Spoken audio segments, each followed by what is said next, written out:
Hi, and welcome to HRM 140, Part 3-2, Chapter 11. In this chapter, we continue our discussion on our duty to protect guests and our responsibilities with regard to the safekeeping of personal property.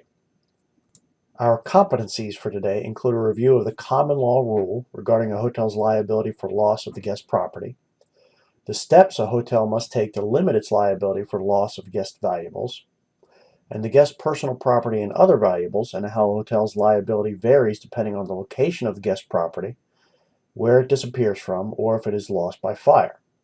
We're going to pay some specific attention to guests' vehicles, their mail, and you should gain a basic understanding of the theory of bailment by the time we finish today.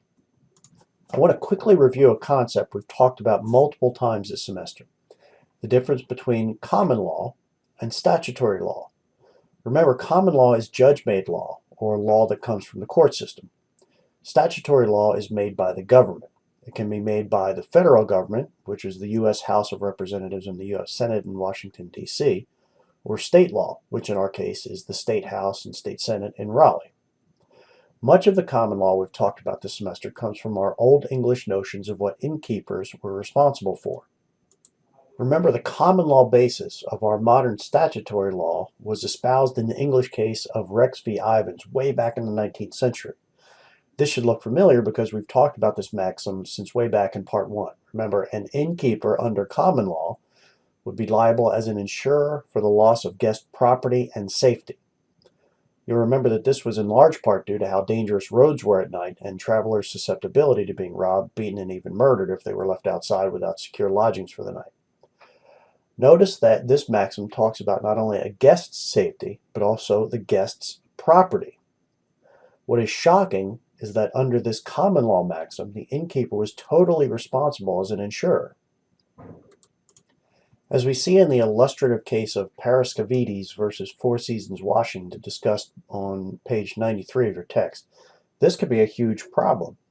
In this case, the guest brought well over $1 million worth of jewelry, which was taken from the Paraskavides room at the Four Seasons.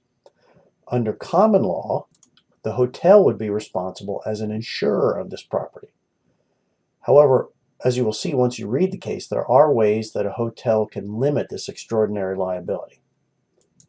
The basis of a hotel's ability to limit liability lies in statutory law that comes from each individual state's constitution and/or legislature.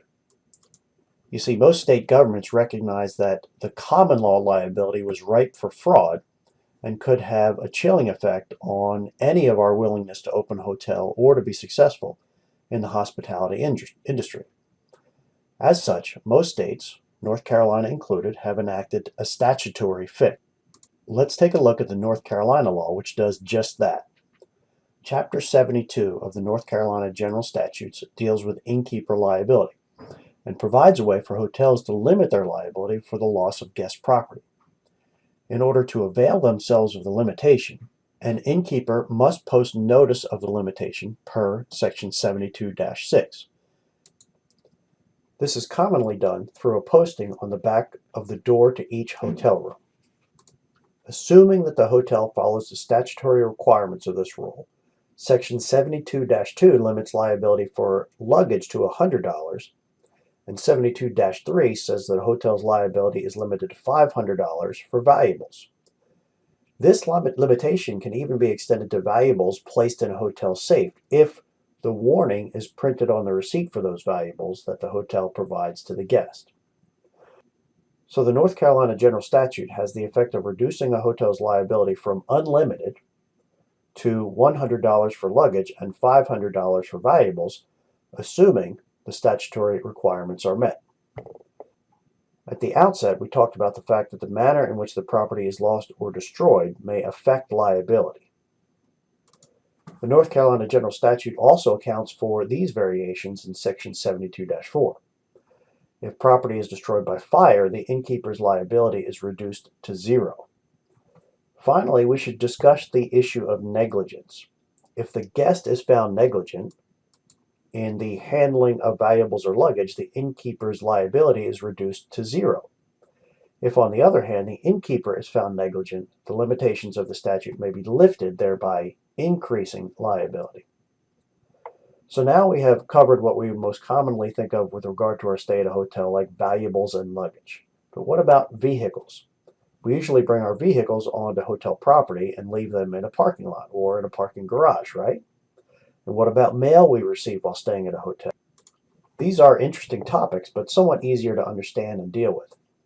In most cases, the level of responsibility for a hotel will be based on state law and the amount of control the hotel gains over the property.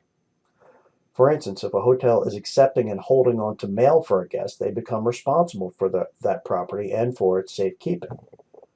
Parking is a somewhat more nuanced situation.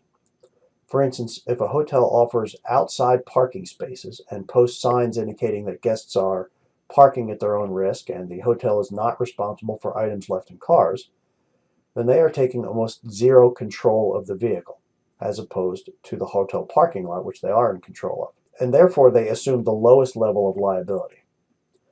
On the other end of the spectrum, imagine a hotel that has a valet parking service and parks those cars in a space that's off limits to guests. First, they're probably charging a premium for this service.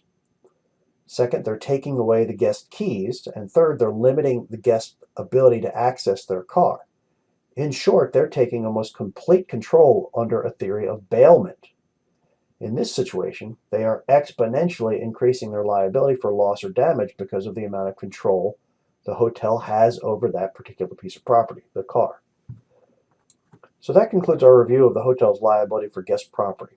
We've discussed common law and statutory theories of liability for different types of property, how type, location, and how property is damaged can all affect that liability. And we've discussed briefly the theory of bailment. As always, if you have any questions, please don't hesitate to reach out to me, and I hope you have a great day.